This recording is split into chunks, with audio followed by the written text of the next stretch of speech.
तो पहले तो मैं भगत सिंह छात्र एकता मंच के साथियों का शुक्रिया अदा करना चाहूँगा कि उन्होंने ये प्रोग्राम रखा और अ, सब लोग को बुलाया इस पे बात करने के लिए। और सभी मौजूद यहाँ पे जो साथी हैं उनको क्रांतिकारी सलाम, जोहार। साथी बेला और साथी सोनी जो हमारे साथ जुड़े हैं बस्तर से, उनको जोहार। और अभी बहुत सारी बात साथी बेला ने और साथी सोनी ने बोल ही दी है इंसिडेंट वाइज, जो इस पूरे 4 महीने के इंटेंसिफिकेशन के साथ इस इलाके में घटी है। लेकिन एक बात, मतलब घटना के एक घटने से दूसरे घटना के बीच में एक चीज़ ये समझने की ज़रूरत है। अगर संख्या पे ध्यान दें हम, तो पिछले 4 महीने के अंदर स्टेट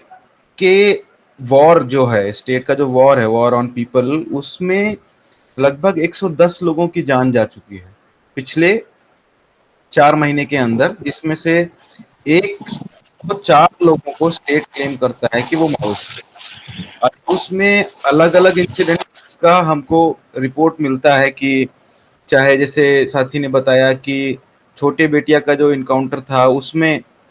लोगों को पकड़ के मारा गया, या जो आम आदिवासियों का जो जो मुठभेड़ में मारा जाना, पकड़ के मारा जाना, आम आदिवासियों को, निहत्थे आदिवासियों को मार के माओवादी बताना। ऐसी घटनाएं, चाहे वो अभी रिसेंटली में जो पीडिया इनकाउंटर हुआ जिसमें 12 लोगों को मारा,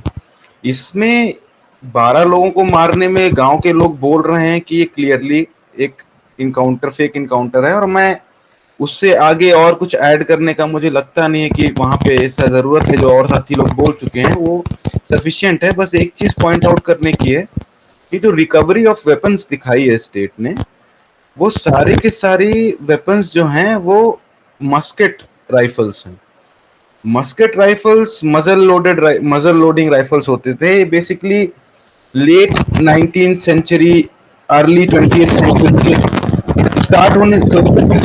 के टाइम तक उसको डिस्कार्ड कर दिया गया था। वर्ल्ड वॉर वन में भी मस्केट राइफल्स का इस्तेमाल नहीं हुआ। उन मस्केट राइफल्स को, और जो कि विजिबली उन फोटोज को जब आप देखेंगे जिनकी रिकवरी दिखाई गई है, वो देख के लग रहा है कि वो मस्केट राइफल्स चलने की स्थिति में नहीं होंगे। लेकिन वैसे मस्केट राइफल्स को दिखाया जाता है कि ये मारे गए माओइस्टों के पास पाए गए। अभी सबसे बड़ा बात यह है कि खबर हर बार ये आती है कि माओइस्टों के साथ मुठभेड़ हुई, घंटों तक मुठभेड़ हुई, और घंटों तक मुठभेड़ के बाद इतने माओइस्टों की लाश पाई गई। मेरा सवाल ये है कि एक राइफल जिसको लोड करके दागने में 30 सेकंड लग जाए, और अपोजिशन में आपके पास, जैसे पीडिया इनकाउंटर में बोला गया कि 900 जवानों ने पीडिया के इलाके को घेरा चारों तरफ से। 900 जवान जो कि एकदम हाई ग्रेड वेपनरी से, असॉल्ट राइफल से लैस हैं, जो UGBL under barrel grenade launchers इस्तेमाल कर रहे हैं, हाई स्केल के मोर्टार शेल्स लॉन्च कर रहे हैं, सोफिस्टिकेटेड असॉल्ट राइफल्स जैसे कि AK-203 और AK-103 सीरीज के असॉल्ट राइफल्स रख रहे हैं। ये लोगों का मुठभेड़ माओवादियों से हो रहा है, ऐसे माओवादियों से जो कि मस्केट राइफल्स लेके इनसे लड़ रहे हैं, और फिर उसमें इनको सबको, जो इनकी भाषा है कि ढेर करना, ढेर किया, तो उसमें ढेर किया जाता है ऐसे लोगों को। तो और इसी तरीके का और भी जगहों पे हमको एग्जाम्पल मिलता है। जब रिसेंट में आए दिन खबरें आती हैं, अभी कल की भी एक खबर थी कि सुकमा के अंदर एक माओवादी मारा गया, उसके पास से भी मस्केट राइफल रिकवर किया गया। तो इस तरीके के मुठभेड़ जो बताए जाते हैं कि मुठभेड़ हुई और मस्केट राइफल पाया गया, सवाल यहाँ पे एक चीज ये उठनी चाहिए कि, मतलब आगे बढ़ने से पहले एक सवाल मैं आप लोग के दिमाग में छोड़ना चाहूंगा कि प्रोपोर्शनैलिटी की बात, एक जो कि इंटरनेशनल लॉ में भी कन्फ्लिक्ट के अंदर पाई जाती है कि जो फोर्सेस इस्तेमाल किए जा जो फोर्स इस्तेमाल कर रहा है स्टेट, क्या कहते हैं, रेबल फोर्स के खिलाफ, वो किस इंटेंसिटी का है। तो एक फोर्स जो कि मस्केट राइफल यूज कर रहा है, उसके खिलाफ किस तरीके के, किस प्रोपोर्शन का फोर्स इस्तेमाल करना चाहिए स्टेट को, और क्या वहां पे मारना जरूरी था अगर मान लीजिए कि वो लोग माओवादी भी थे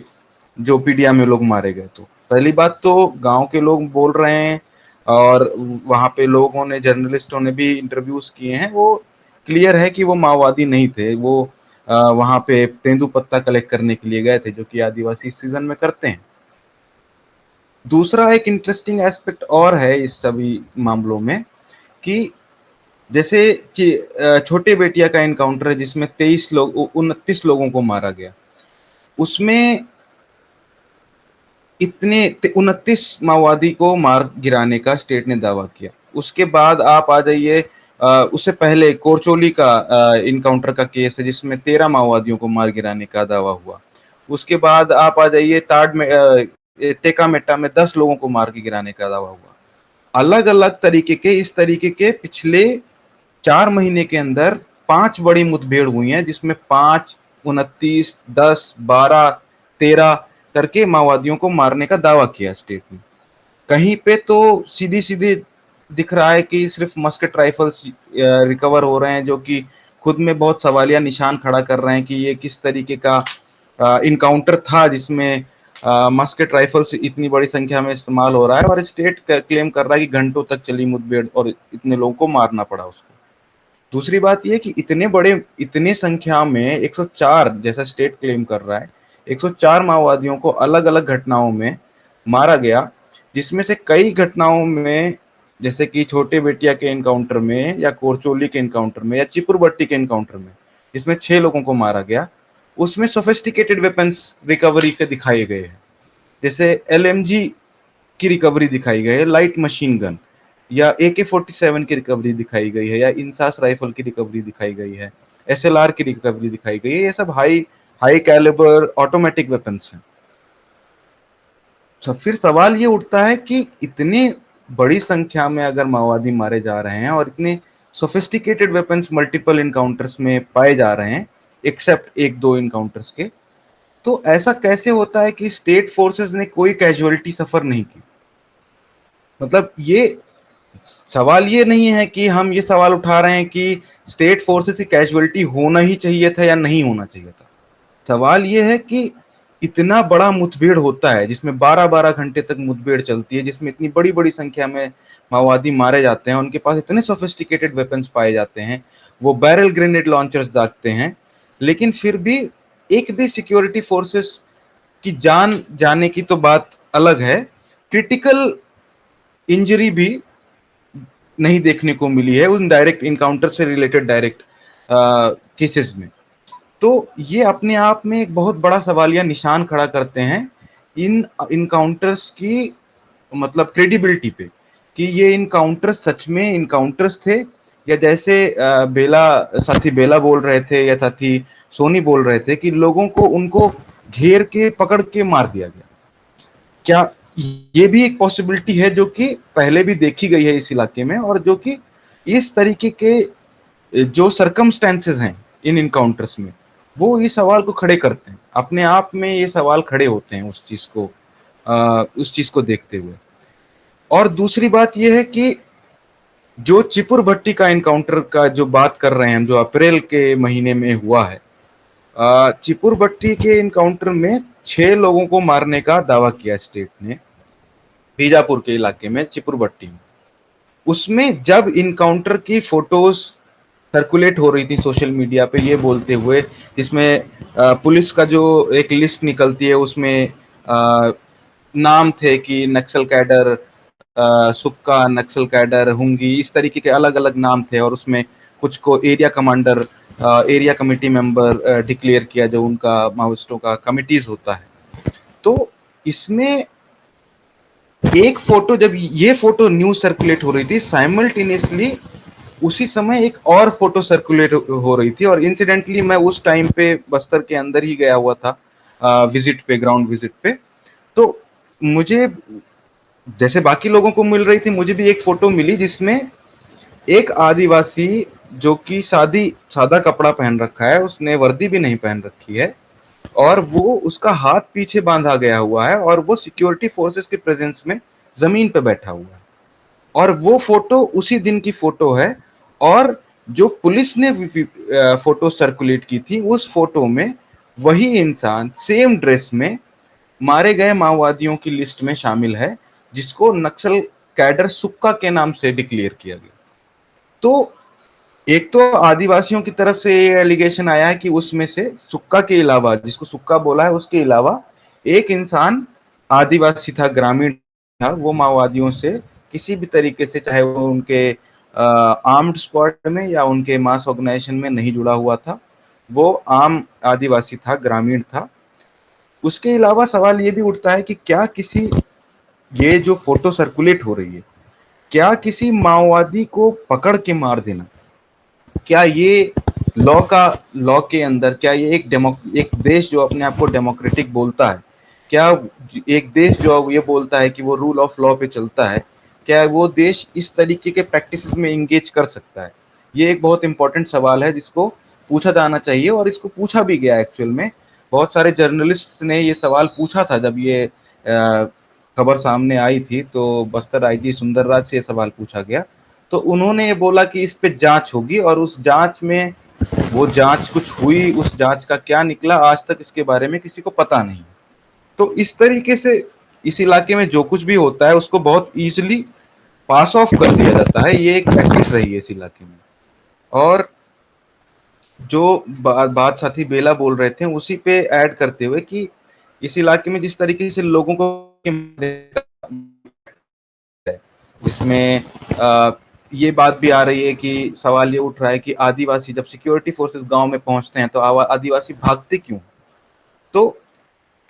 वो बहुत सारे लोग जो इस उस इलाकों में नहीं रहे होंगे या जो स्टेट के पक्ष की बात ज्यादा क्रेडिबल मानते हैं, वो ये सवाल उठाएंगे। लेकिन जब आप इस इलाके की हिस्ट्री देखेंगे, जहाँ पे साल्वाजुदुम जैसा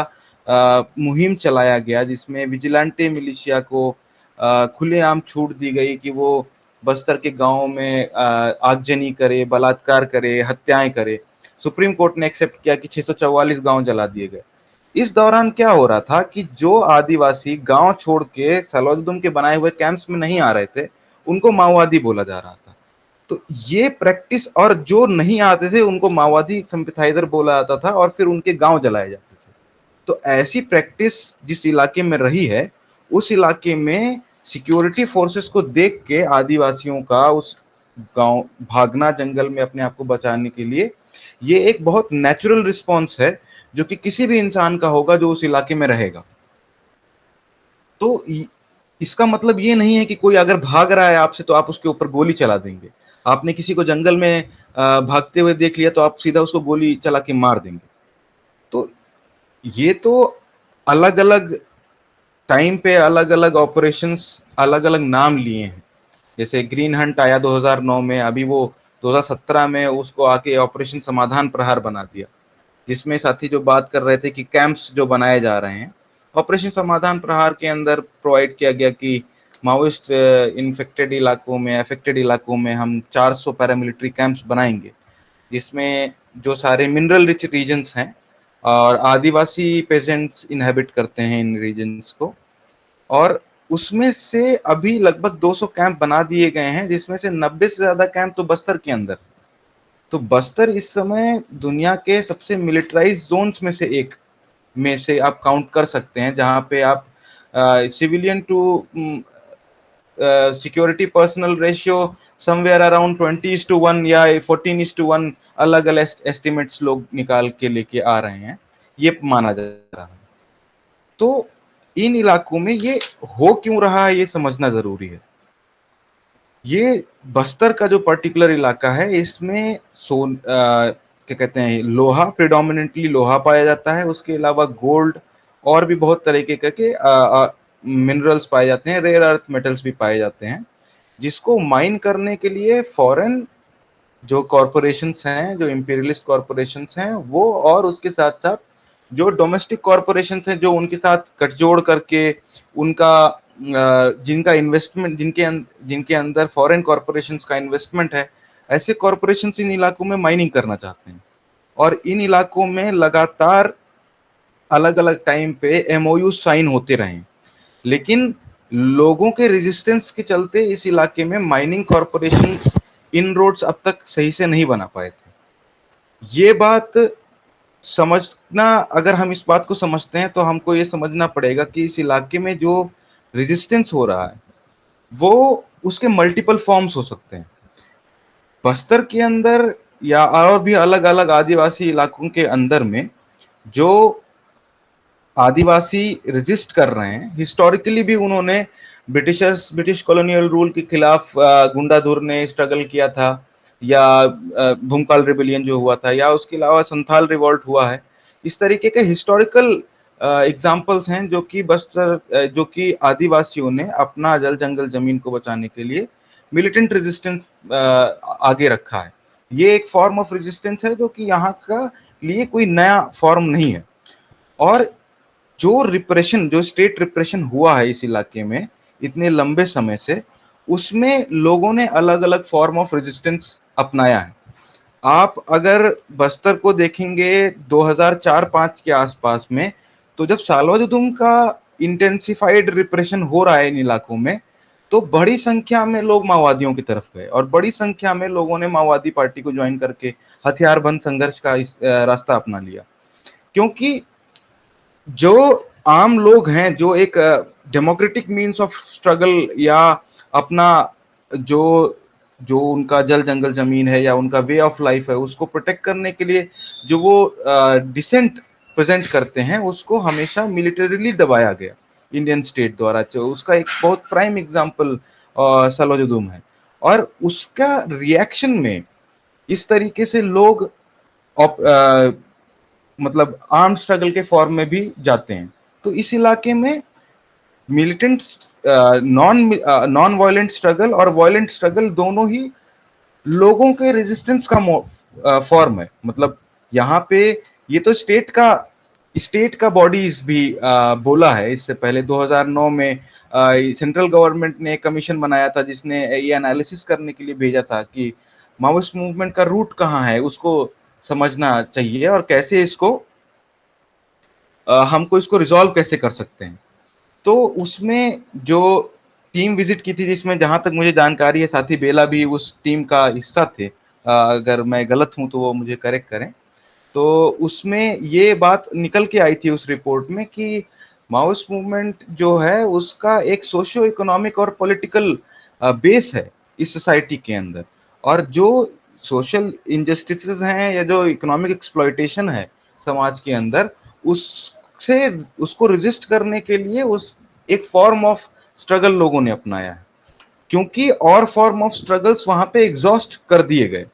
अभी का जो एग्जाम्पल हम देखेंगे, जैसे साथी बेला बता रहे थे कि इन इलाकों में कैंप्स और माइनिंग ऑपरेशंस का इनरोड्स बन रहे हैं, कैंप्स और रोड चौड़ी सड़कों के साथ साथ लोग इस इलाके में कैंप और बड़ी चौड़ी सड़कों का विरोध कर रहे हैं। वो बोल रहे हैं कि हमारे पास ज्यादा से ज्यादा ट्रैक्टर है या मोटरसाइकिल है, हमको क्यों चाहिए 60 फीट की चौड़ी रोड, मेटालिक रोड? हमको क्यों चाहिए पैरामिलिट्री कैंप्स जब हमारे यहाँ पे आपस में आदिवासियों का एक दूसरे के खिलाफ वायलेंस का केस नहीं होता है, यहाँ पे रेप का केस नहीं होता है आदिवासियों के बीच में, मर्डर का केस नहीं होता है आदिवासियों के बीच में। तो उनको क्यों पैरामिलिट्री कैंप्स चाहिए? उनको क्यों चाहिए कि यहाँ पे इतनी चौड़ी रोडें बनाई जाएं? वो रादर उसके अपोजिशन में डिमांड करते आए हैं कि पतली सड़कें बनाई जाएं और हॉस्पिटल और स्कूल बनाए जाएं। तो डेवलपमेंट के नाम पे इस इलाके में इन सब चीजों को जो लाया जा रहा है, रोड और कैंप को लेके आया जा रहा है, ये बेसिकली माइनिंग एरियाज को सर्कल करने के लिए है। और इसका जो एक ओवर्ट एक्सप्लेनेशन जो स्टेट देता है कि इसको माओइस्ट मूवमेंट को खत्म करने के लिए है, वो भी इसका एक इंपॉर्टेंट एस्पेक्ट है। क्योंकि जो इस इलाके में आदिवासी डेमोक्रेटिक मोड से स्ट्रगल कर रहे हैं, जो है सिलगेर के आंदोलन के शुरू होने के बाद से, सिलगेर का आंदोलन 14 मई 2021 को स्टार्ट हुआ और 17 मई 2021 को एक बहुत बड़े मार्च में जो सिलगेर और आसपास के गांव के लोग वहां के पैरामिलिट्री कैंप की तरफ मार्च कर रहे थे, उसमें सीआरपीएफ ने फायरिंग की और 3 आदिवासियों को सीआरपीएफ की गोली से अपनी जान गंवानी पड़ी और भगदड़ में एक प्रेग्नेंट महिला 2 दिन बाद मरी और वो 2 जानें और गई। तो इस तरीके के और सिलगेर के बाद इस तरीके के और बहुत सारे डेमोक्रेटिक प्रोटेस्ट लगभग प्रेजेंटली बस्तर के अंदर अराउंड 30 सिट इन प्रोटेस्ट चल रहे हैं। तो इस तरीके के प्रोटेस्ट पे जिस तरीके का रिप्रेशन कर रहा है स्टेट, जो लोग खुल के सामने आके लड़ाई लड़ रहे हैं, मतलब जो एक आर्गुमेंट रहता है बहुत लंबे समय से इस इलाके में, जो स्टेट का आर्गुमेंट रहता है कि स्टेट कि यहाँ के लोग माओवादियों का साथ छोड़ के मुख्य धारा से जुड़ जाएं। बात सही है कि मुख्य धारा से जुड़ जाएं, लेकिन सवाल ये है कि मुख्य धारा कौन सी मुख्य धारा है जिससे वहां के आदिवासी जुड़े, क्योंकि जब वो मुख्य धारा में आके अपना विरोध दर्ज कराते हैं, जब वो डेमोक्रेटिक मीन्स से आकर के प्रोटेस्ट करते हैं, सिट इन प्रोटेस्ट करते हैं या रैली निकालते हैं, तो रैली में उनके ऊपर गोलियां चला के उनको मारा जाता है, उनके प्रोटेस्ट साइट को डिमोलिश करके उनके जो लीडर्स हैं उनको अरेस्ट किया जाता है। करेंटली जो अलग अलग जगहों पे ये इस तरीके के एंटी कैंप स्ट्रगल्स हैं, एंटी रोड स्ट्रगल्स हैं या एंटी माइनिंग स्ट्रगल्स हैं, उनके 5 मेन लीडिंग एक्टिविस्ट को 5 आंदोलनों के प्रेसिडेंट्स और वाइस प्रेसिडेंट्स को अरेस्ट करके रखा गया है। उसके अलावा अभी सरजू टेकम की बात आ रही थी, जो कि इस इलाके में मतलब एक सीनियर आदिवासी लीडर के रूप में अपना रोल करते आए हैं और एक मेंटर के तौर पे भी काम करते आए हैं इन आंदोलनों को, उनको जेल में डाल दिया गया। तो जिस तरीके से यहाँ पे जो डेमोक्रेटिक रेजिस्टेंस है आदिवासियों का, उसको सप्रेस किया जा रहा है, तो उसका एक जो एक एस्पेक्ट ये निकल के आ रहा है कि लोग मिलिटेंट रेजिस्टेंस की तरफ जा रहे हैं, क्योंकि उनका डेमोक्रेटिक रेजिस्टेंस को मतलब एग्जॉस्ट कर दिया गया है। तो उनका डेमोक्रेटिक रेजिस्टेंस को कोई सुनवाई नहीं हो रही है। तो इस इलाके में मामला बाकी इलाकों से, मतलब हम ये भी देख रहे हैं कि बाकी क्षेत्रों में भी देश के किस तरीके से डेमोक्रेटिक मूवमेंट्स को सप्रेस किया जा रहा है, चाहे वो किसान आंदोलन का एग्जाम्पल हो जिसमें खुलेआम किसानों के ऊपर गोली चला जा रही है, शुभकरम सिंह को गोली मार दी गई, वहां पे ड्रोन से किसानों के ऊपर टीयर गैस गिराए जा रहे हैं इन इलाकों में जहां, और ये हो रहा है दिल्ली या दिल्ली के आसपास के इलाकों में जहां पे मीडिया देख रही है, और हम जहां की बात कर रहे हैं वहां पे कोई देखने वाला नहीं है। नॉन वायलेंट रेजिस्टेंस जो है वो एक फॉर्म ऑफ प्रोटेस्ट है, एक फॉर्म ऑफ रेजिस्टेंस है, जिसमें लोग रिसिपिएंट्स भी बहुत इंपॉर्टेंट रोल प्ले करते हैं। लेकिन सवाल यह है कि इन इलाकों में इन स्ट्रगल्स का रिसिपिएंट भी कोई नहीं है, इनको दिखाने वाला भी कोई नहीं है कि कितनी जगहों पे आंदोलन चल रहे हैं। लोगों को ये भी नहीं पता कि कितनी जगहों पे आंदोलन चल रहे हैं। ये तो बात अलग है कि कहाँ कहाँ चल रहे हैं, उनकी मांगे क्या है। तो इस तरीके से लोगों को, स्टेट ने लोगों के ऊपर एक वॉर थोपी है, जिस वॉर का एक form of resistance arm struggle के फॉर्म में भी निकल के आ रहा है। तो उस आर्म स्ट्रगल को भी, वो आर्म स्ट्रगल भी जल जंगल जमीन को बचाने का लड़ाई के फॉर्म में ही है, आदिवासियों का लड़ाई है। और जो नॉन वायलेंट रेजिस्टेंस है, डेमोक्रेटिक रेजिस्टेंस है, वो भी आदिवासियों का जल जंगल जमीन और उनका वे ऑफ लाइफ को फॉरेन कॉर्पोरेट से, इंपीरियलिस्ट ऑनस्लॉट से बचाने का लड़ाई है। अब इसमें स्टेट चाहता है कि हर तरीके के डेमोक्रेटिक, अनआर्म्ड और आर्म्ड, हर तरीके के रेजिस्टेंस को खत्म किया जाए। तो वो एक तरफ माओवादियों के ऊपर खुलेआम इतनी बड़ी संख्या में सिक्योरिटी फोर्सेस को डिप्लॉय करके वहां पे हत्याएं करवा रहा है, मैसेकर्स करवा रहा है, बजाय इसके कि इस देश का जो एक टाइम का सेंट्रल गवर्नमेंट था उसने ये एक्सेप्ट किया है अपने रिपोर्ट में कि Maoist movement has its root in socio economic and political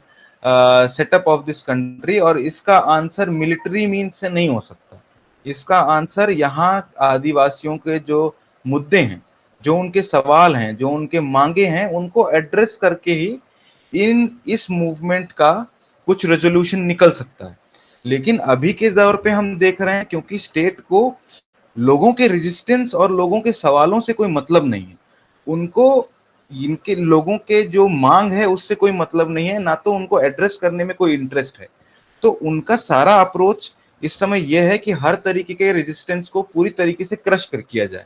और उसका ही मॉडल निकल के आया है ये मल्टीपल कैंप्स बनाने में, जो कि सुरजागढ़ के एक्सपेरिमेंट से निकल के आया। गढ़चिरौली के सुरजागढ़ में आयरन ओर की माइनिंग होनी थी, लॉयड मेटल्स की, 2007 से माइनिंग के लिए लीज मिली हुई थी, लेकिन 2014 तक people's resistance, armed and unarmed दोनों की वजह से उस इलाके में माइनिंग स्टार्ट नहीं हो पाई। तो उस इलाके, उस माइनिंग, उस पहाड़ी के इर्द गिर्द 2014 से लेके 2018 तक 10 पैरामिलिट्री कैंप बनाए गए, और उसके बाद वहां पे रेजिस्टेंस को, डेमोक्रेटिक रेजिस्टेंस को भी सप्रेस करके माइनिंग स्टार्ट की गई। और अभी हमने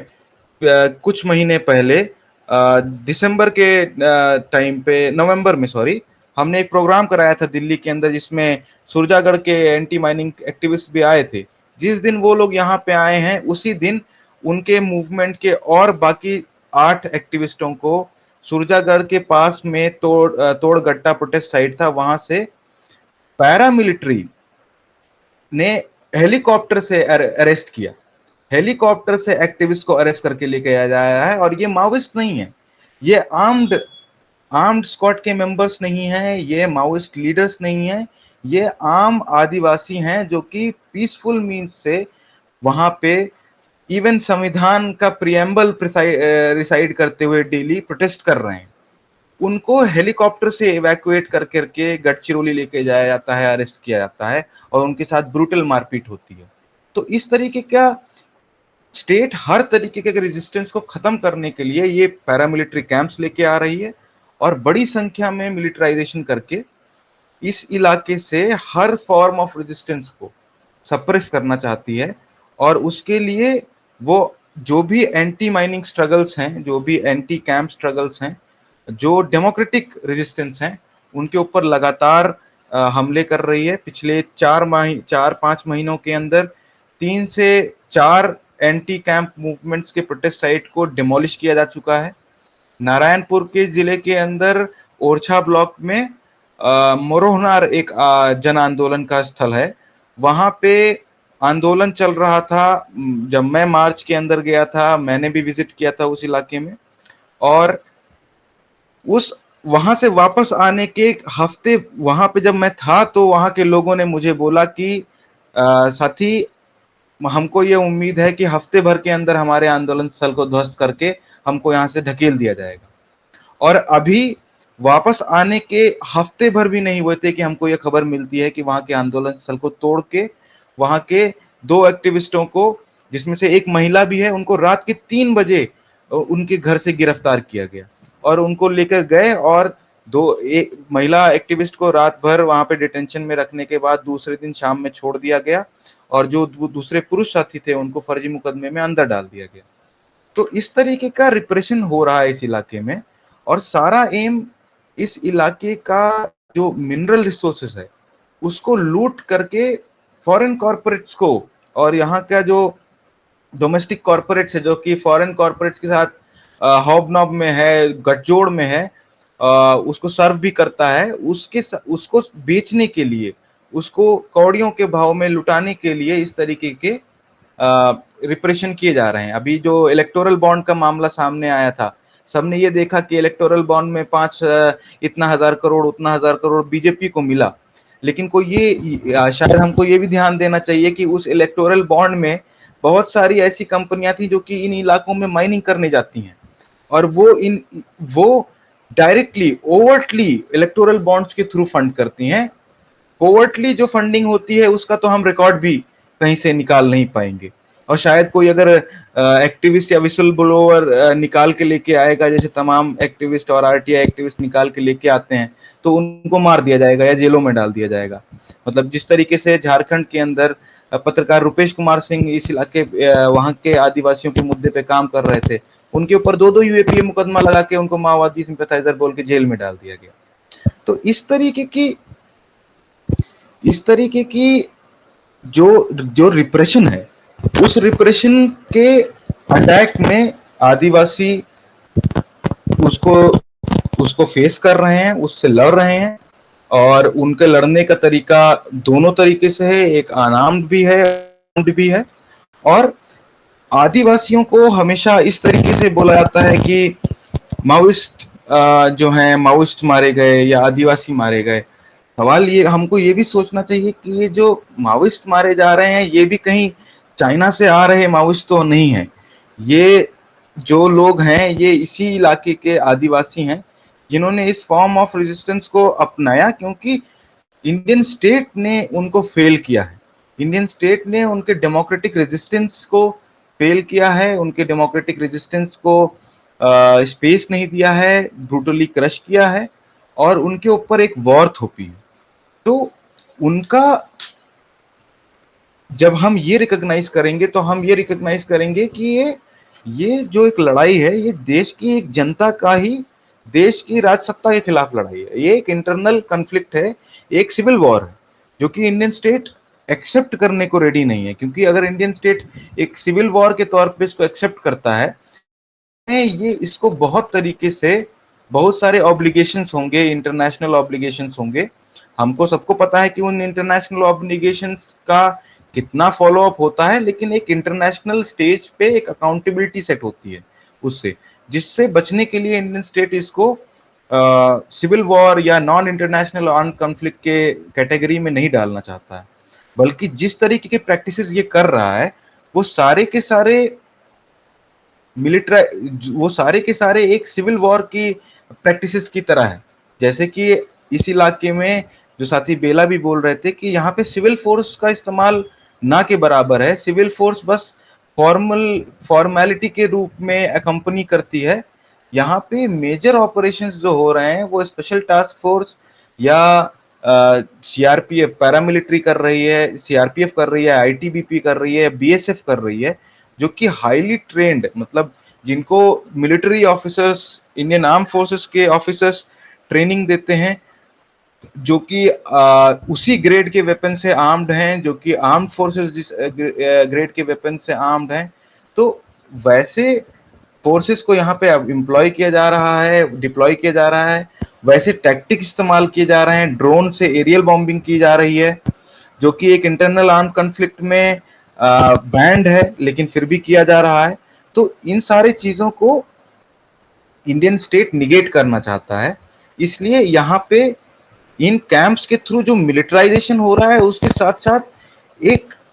एक ब्लैंकेट भी क्रिएट किया गया है, एक वेल भी क्रिएट किया गया है, जो कि यहाँ के इंफॉर्मेशन को बाहर ना आने देने का एक जरिया है। जो साथी जमीन पे काम करते हैं, मतलब मैं तो 3 बार विजिट किया हूँ और तीनों बार मुझे समस्या सामने आई है कि एक जगह से दूसरी जगह अफेक्टेड विलेजेस में जाने के लिए आपको पता है कि निकलने से पहले पता है कि आपको नहीं जाने दिया जाएगा, आपको पैरामिलिट्री के कैंप्स पे, चेक पोस्ट पे रोक लिया जाएगा। और ऐसा बहुत सारा एग्जाम्पल है, जब सीडीआरओ की fact finding team aerial bombing के एलिगेशन में फैक्ट फाइंडिंग करने जा रही थी तो उनको रोका गया। जब हमारी टीम, फैकम की टीम सिलगीर जा रही थी उनकी बरसी पे, तो हमको रोका गया था। साथी बेला हैं, साथी सोनी हैं, उन लोगों को भी आए दिन इन इलाकों में जाने से रोका जाता है। तो ये एक अटेम्प्ट है कि इंडियन स्टेट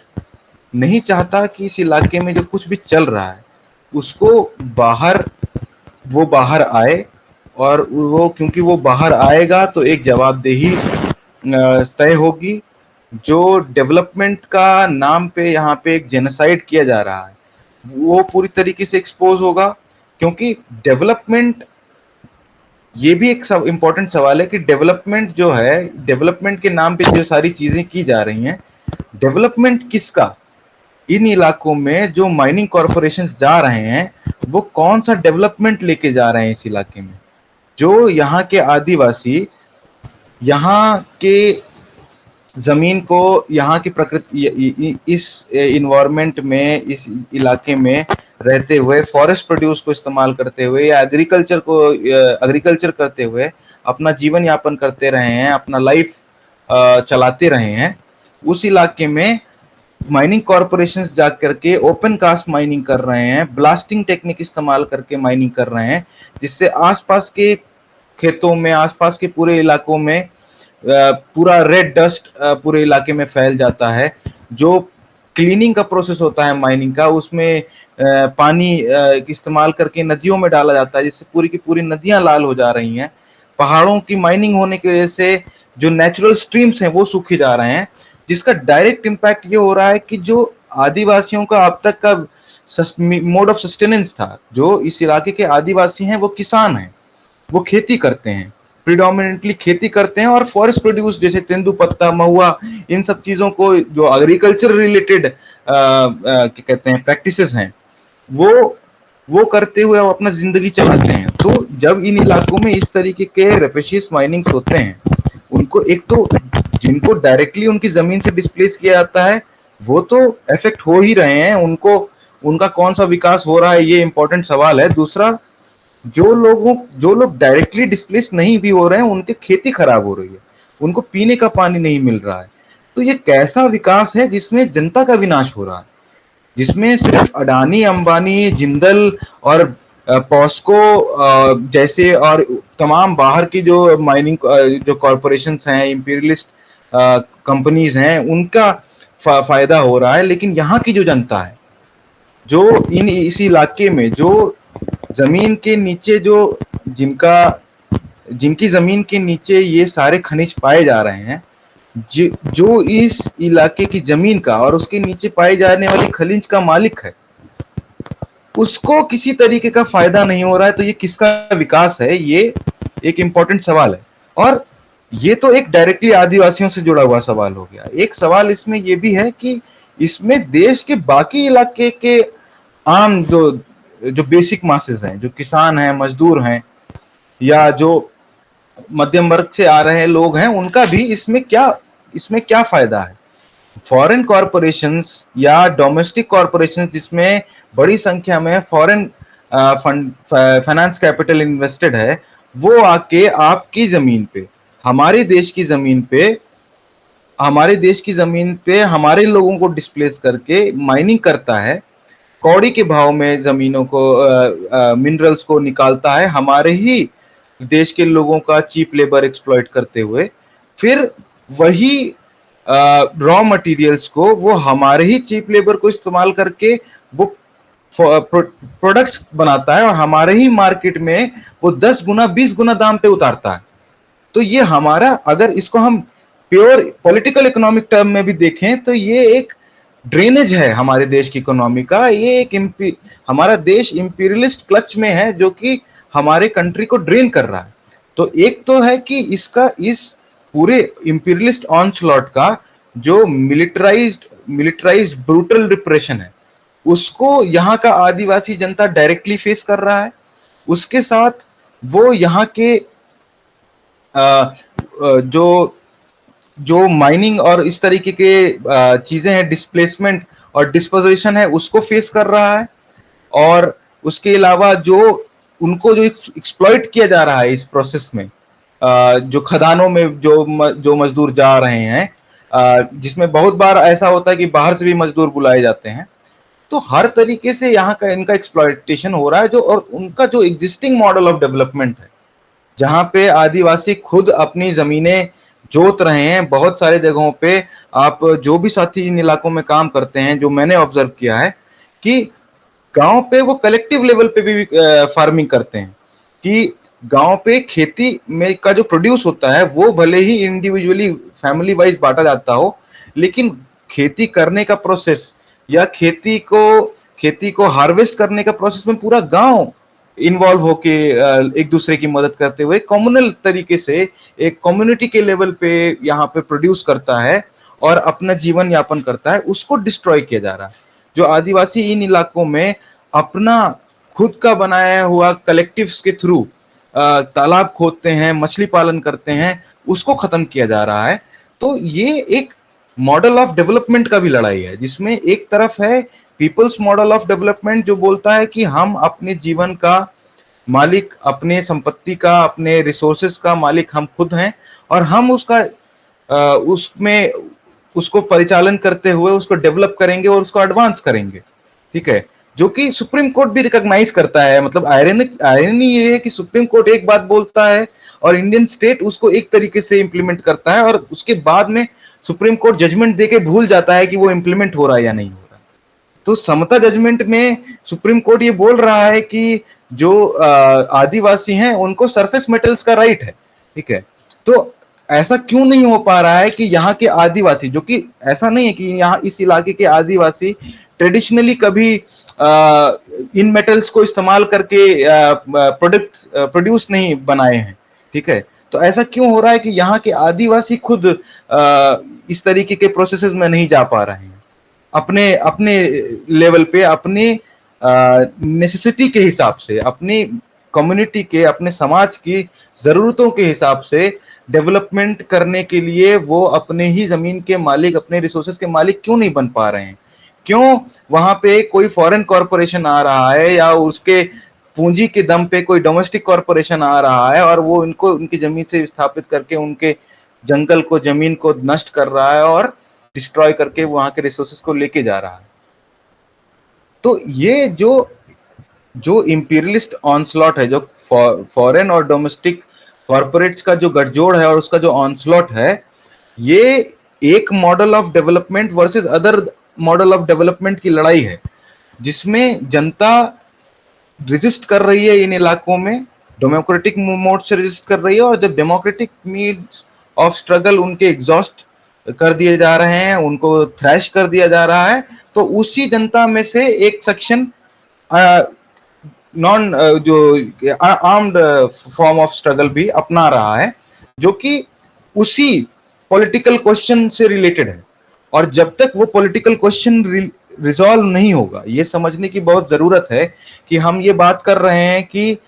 इसका रेजोल्यूशन क्या होगा। जो ये वायलेंस हो रहा है इस इलाके में, इस वायलेंस को रोका कैसे जाएगा? तो इस पे सवाल आता है कि पीस टॉक्स होने चाहिए।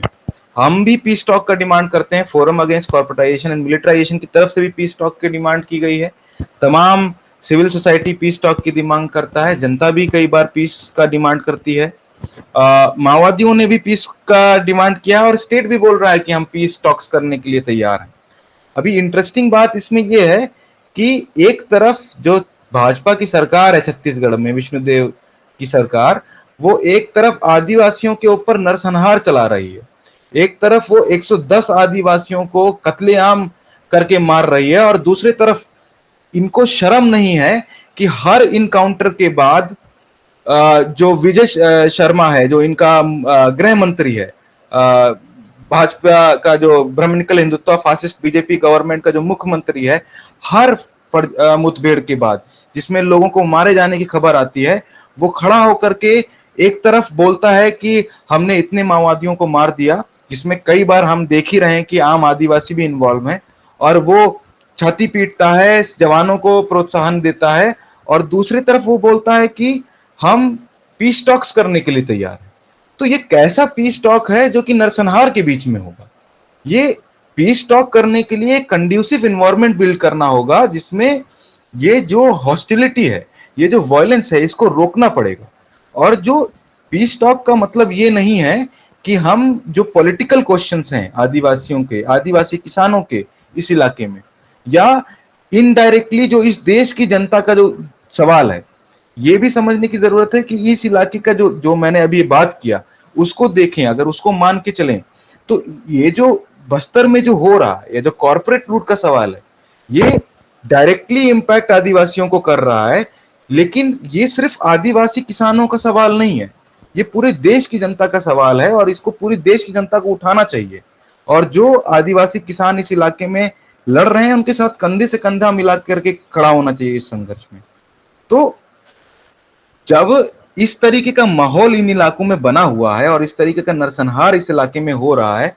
तो पहला तो प्री रिक्विजिट इस इलाके में पीस प्रोसेस की तरफ बढ़ने के लिए, इस सवाल को, इस तरीके के सिचुएशन को रिजॉल्व करने का ये है कि यहाँ पे सबसे पहले इंडियन स्टेट जो वॉर अनलीश कर रखा है लोगों पे, उसको रोके, उसको हॉल्ट करे। और दूसरा ये है कि जो यहाँ के जो डेमोक्रेटिक स्ट्रगल्स हो रहे हैं आदिवासियों के, उनके साथ वो बातचीत में जाए, और उनकी जो भी डिमांड्स हैं, जहां जहां पे भी वो कैंप और रोड का विरोध कर रहे हैं, जो बन गया या प्रस्तावित है, जो प्रस्तावित हैं उनको ना बनाया जाए, जो बन गया है उनको विड्रॉ किया जाए, क्योंकि आदिवासी विरोध कर रहे हैं उसका। तीसरा, जो माइनिंग अपोज किया जा रहा है, चाहे वो आमदाई घाटी के अंदर नारायणपुर कोंडागांव के बॉर्डर इलाके में आमदाई घाटी में माइनिंग हो, या तुलार हिल्स में प्रपोज माइनिंग हो, या बायलाडीला के अलग अलग ब्लॉक्स में जो माइनिंग के लिए एमओयू साइन हो रखे हैं, उनको तुरंत खारिज किया जाए। ये तीन चीजों को करते हुए इंडियन स्टेट सीपीआई माओइस्ट के साथ एक पॉलिटिकल डायलॉग में जाए, ये एक तरीका हो सकता है इस स्थिति में आगे बढ़ने का। लेकिन ये तरीका कभी नहीं हो सकता कि इतना नरसंहार हो रहा है उसमें हम आदिवासी जनता से ये बोलें कि वो हर तरीके का अपना जो स्ट्रगल है उसको बस बिना किसी शर्त के, बिना किसी मांग को एक्सेप्ट किए हुए या बिना किसी पॉलिटिकल रेजोल्यूशन की तरफ स्टेट का सीरियसनेस स्टेट अपना सीरियसनेस एक्सप्रेस करते हुए आगे बढ़ने की पहले ही लोग अपना सारा तरीके का स्ट्रगल को विड्रॉ कर लें। और वो एक मतलब एक इलॉजिकल डिमांड होगा जो अगर हम करते हैं तो वो एक इलॉजिकल डिमांड होगा। और जो होम मिनिस्टर या जो चीफ मिनिस्टर यहाँ के कर रहे हैं वो सिर्फ एक झलावा है, वो एक एक भद्दा मजाक है जो कि ये भाजपा का जो ब्राह्मणिकल हिंदुत्व फासिस्ट गवर्नमेंट कर रही है यहाँ की जनता के साथ, कि हर बार उनको मार के उनको बोलती है कि हम पीस के लिए सिंसियर हैं। अगर वो पीस के लिए सिंसियर होंगे तो वो हर तरीके की हॉस्टिलिटी रोक के जो वहां के लोगों के डिमांड है उसको मान करके पीस प्रोसेस में जाएंगे,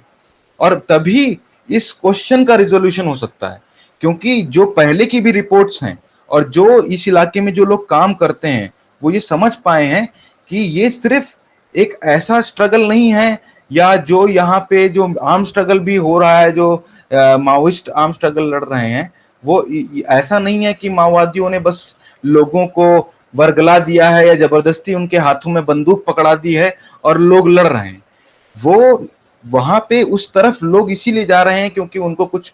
उनका डेमोक्रेटिक राइट्स को एक्सरसाइज नहीं करने दिया जा रहा है, और डेमोक्रेटिक राइट्स एक्सरसाइज करने के रीजंस हैं, वो उनके कुछ सवाल हैं जिनको एड्रेस नहीं किया जा रहा है। तो और अगर ऐसा नहीं होता, अगर बिना किसी पॉलिटिकल बेस के ये मूवमेंट चल रहा होता इस इलाके में, तो 50-40 साल से इंडियन स्टेट बड़ी संख्या में इन इलाकों में अलग अलग टाइम पे अलग अलग मिलिट्री ऑपरेशंस लेके आया है। और अगर इसका मिलिट्री ऑपरेशन से रेजोल्यूशन निकलना होता तो वो सालोजुदुम के पीरियड के दौर में निकल सकता था, वो ऑपरेशन ग्रीन हंट के पीरियड से निकल सकता था, वो मिशन 2016 के टाइम पे निकल सकता था, वो जो ऑपरेशन ग्रीन हंट 2017 से लेके 22 में खत्म हो गया और अब सूरज कुंड स्कीम का नाम ले लिया है, उसमें रिजॉल्व हो जाता अगर सिर्फ मिलिट्री मीन्स से इस क्वेश्चन को रिजॉल्व किया जा सकता। तो इसका रिजोल्यूशन सिर्फ और सिर्फ इसके पॉलिटिकल क्वेश्चंस को एड्रेस करने से होगा। इसको मिलिट्री मीन्स से सप्रेस करके